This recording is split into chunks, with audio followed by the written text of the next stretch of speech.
কাকা আমও খাবো আমাকে দাও কি বলুন তো হ্যাঁ মালকল করা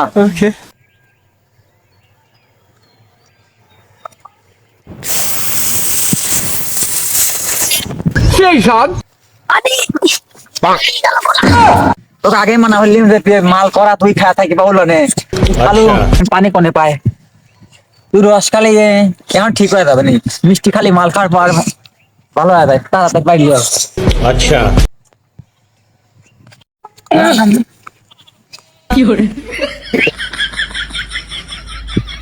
শান্তি আরে তো বাস খেয়েছি ওই কিরা রে তোর বাপের গাছ তুই রস খাচ্ছ বললি গেলে টাকা ছেড়ে দেবো নাকি ও বোঝে নাই আমরা কিটা अच्छा বলেন তো পরে ক্ষতি হয়ে গেলে কি আমার কোনো দোষ নাই ठीक है তোর তো জ্ঞান দেওয়া লাগবিল না জানতেন যা ওঠ